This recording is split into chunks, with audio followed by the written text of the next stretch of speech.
home office situation, or is that where the Fish, Wildlife, and Parks It's office is? we have an office here. Yeah. Okay. Seems like pretty nice digs. All right. Yeah. It is. Uh, I'd like to welcome to the podcast Danielle Oyler. She's the Wildlife Stewardship Outreach Specialist for Montana Fish, Wildlife, and Parks. That's the FWP. Thank you so much for being here, Danielle. Yeah. Thanks for having me.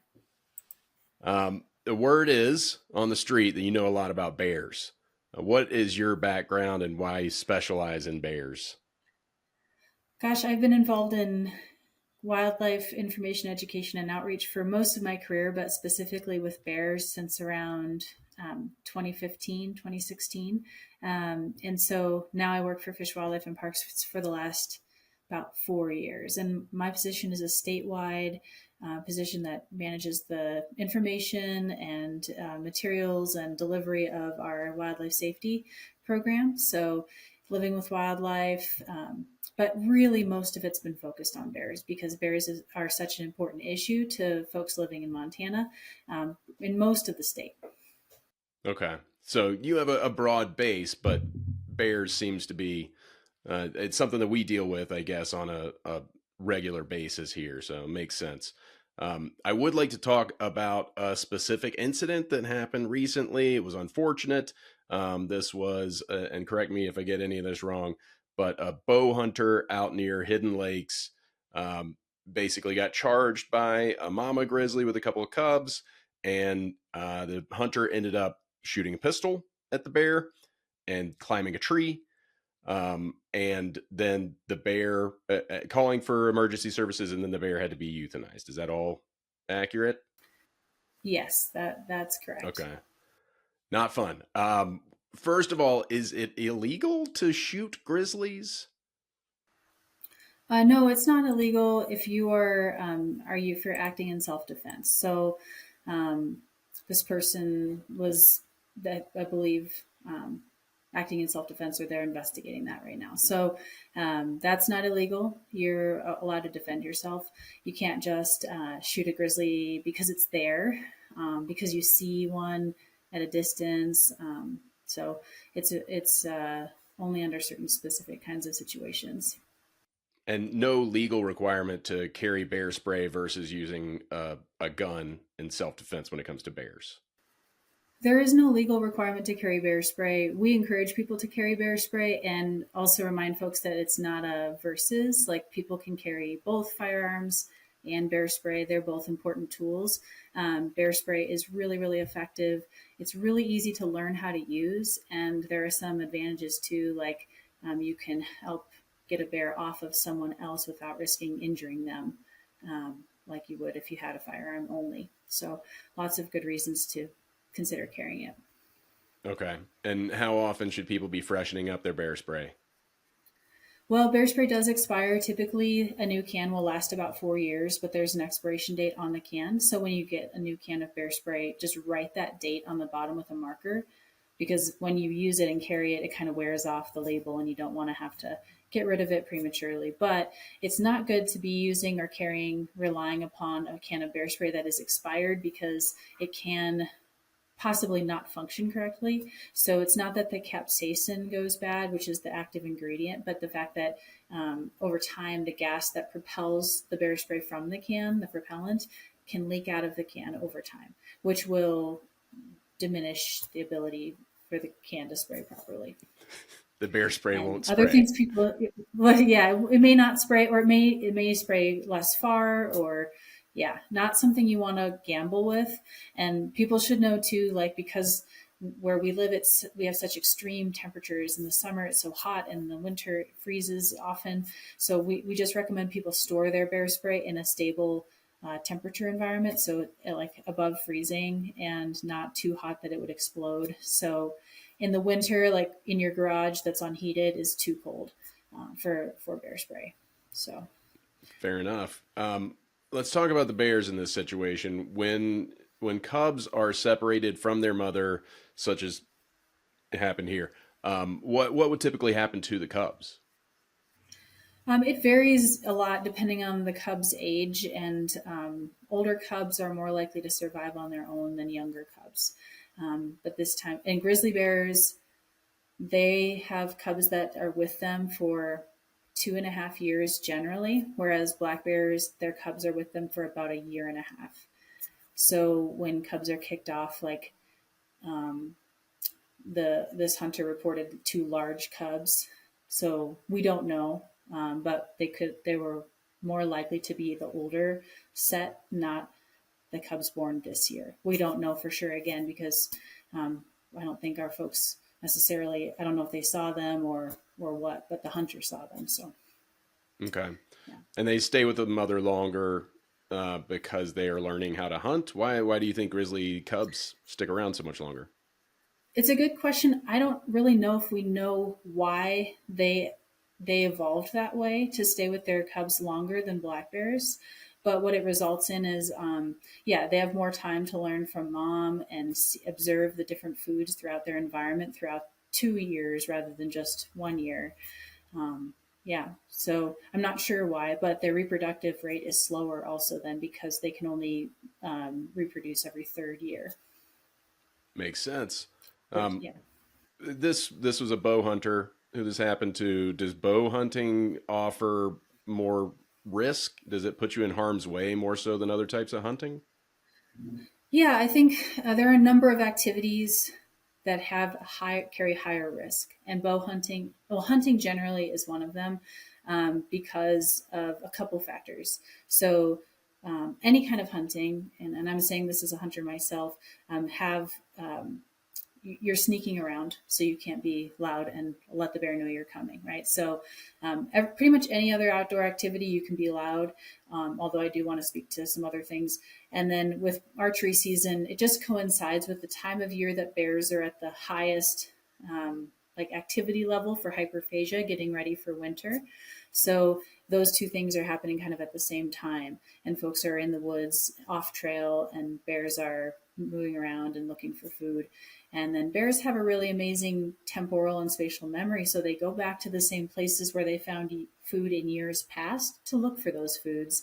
So they may be, whether it's gut piles or they're looking for other foods that are in the same areas that these hunters are. For example, whitebark pine would be one in the Yellowstone ecosystem that some bears utilize. Then they'd be in the same areas.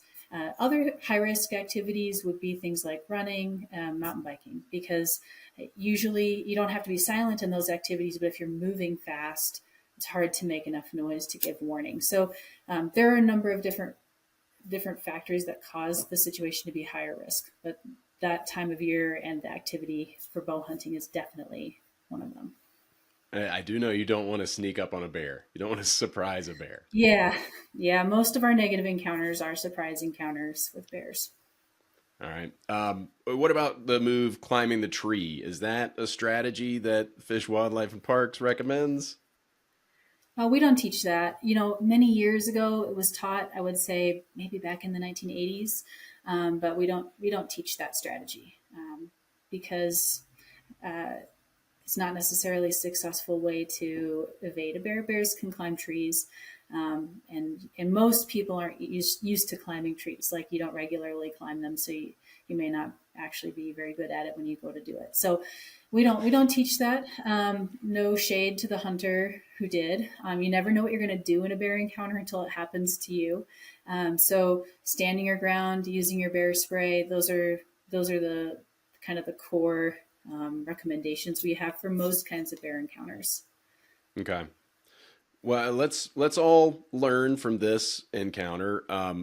As you said, bears are active this time of year, so let's talk about the different precautions that we should take when we're sort of out in their territory. We talked about making noise, carrying the spray, and then what else? Staying in groups. Yeah, so make noise, carry bear spray. Yeah, travel in groups, avoid dawn and dusk whenever possible, and be aware of your surroundings. So look for things like tracks and scat and other signs of bear activity. Yeah. And what about forms of communication?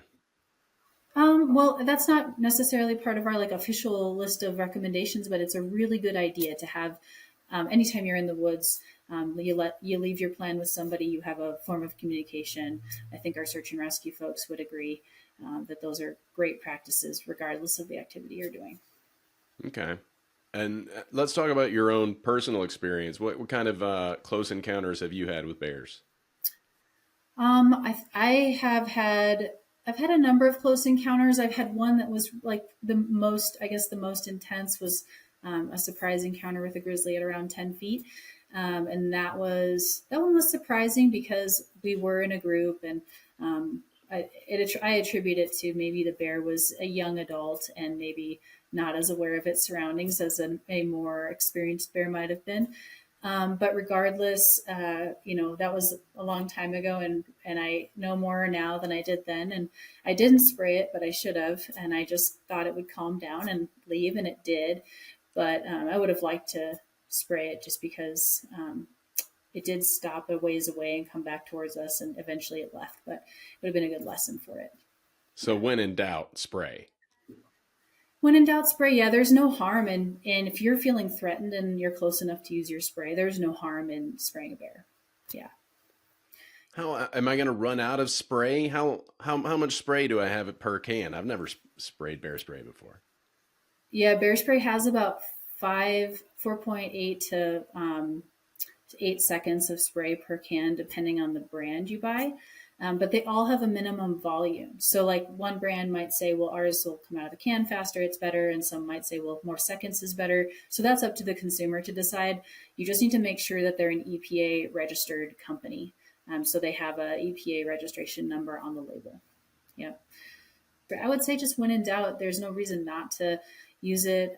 It's a pretty reasonable investment if you think about, it costing, maybe $10, $12 a year to own bear spray. And it can provide security for bears and other wildlife too. I was going to ask, it's not just for bears, it's also going to affect, any creature that you spray it at, but are there any other, dangerous wildlife that are particularly susceptible that it works on? Yeah, I mean, it works on mammals. So it works on mountain lions, wolves, moose, any large mammal that might be threatening. Because the way it works is by affecting the mucous membranes. So all mammals have sensitive noses and eyes. They breathe in the cloud of spray and it irritates the lungs. So the reason it works really well with bears is it distracts them and gives you time to get away from the situation. The same is true of other animals, but it depends on how agitated they are, how much they might respond to it. So yeah, and so very effective tool for multiple species. Luckily, it's pretty unusual for anything really to bother people, but if it does happen to you, it's nice to know you have a way to handle the situation. It does seem like we have more encounters happening. Is that just a product of the way that we cover the stories, or do the statistics bear that out? Are there more encounters with animals right now? Not that I know of. I think it comes in waves. I haven't seen anything saying that this is statistically significant year or anything like that. The bear activity always heats up in the fall as they get ready for winter, with a lot of people out enjoying the nice weather and the bears being active many more hours a day than they are in the spring or summer.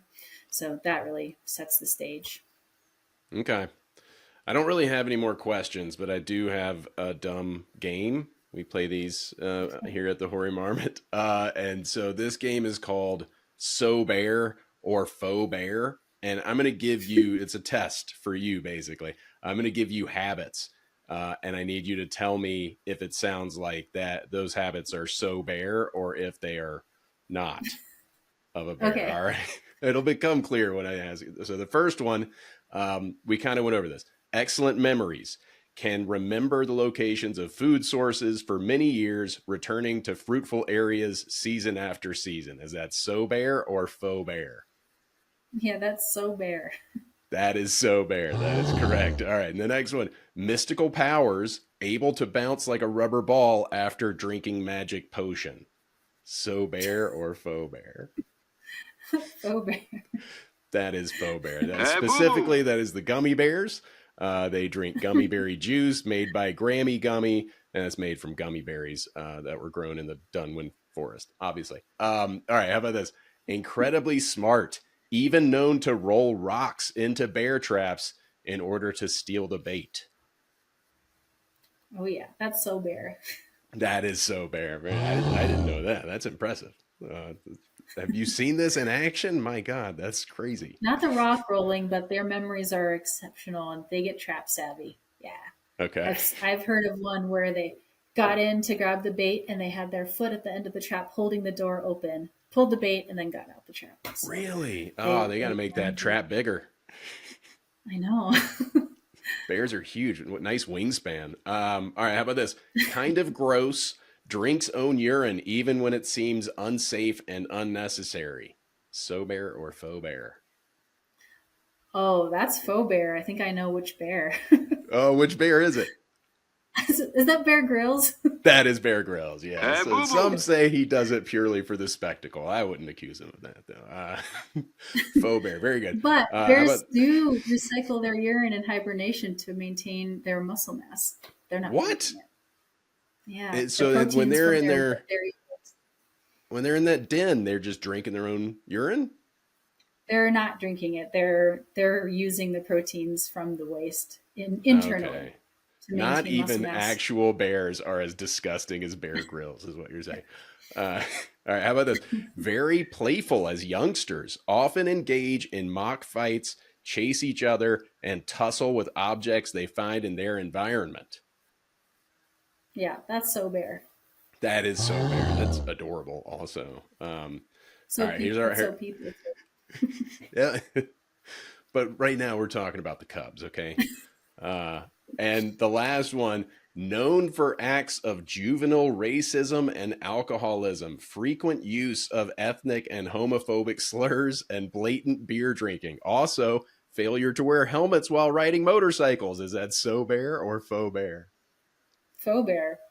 That is faux bear. Hey, That boo is boo. specifically the Bad News Bears, a movie from 1978 that did not age well. Uh, if you haven't seen it, I would skip that one. It's fine. Very offensive. Thank you very much for putting up with that, Danielle, and for joining me here on the podcast to answer all these questions. Good luck with the rest of bear season. I don't know if you have any last tips you want to give out to people. I mean, we all love bears. Nobody wants to see bears get hurt or killed. Um, Yeah. Yeah, I would just say it's pretty cool for folks living in the Big Sky area. It's great bear habitat. So the best thing you can do for your bears is make sure they can't get into any food around your house, garbage or otherwise. That's the biggest way that they get in trouble in Big Sky. don't teach them to view you as a food source. Yeah, not you. You're garbage. Any of us, really. Garbage or otherwise. All right. Thank you very much, Danielle. Have a great rest of your day. Thanks, you too, Joe.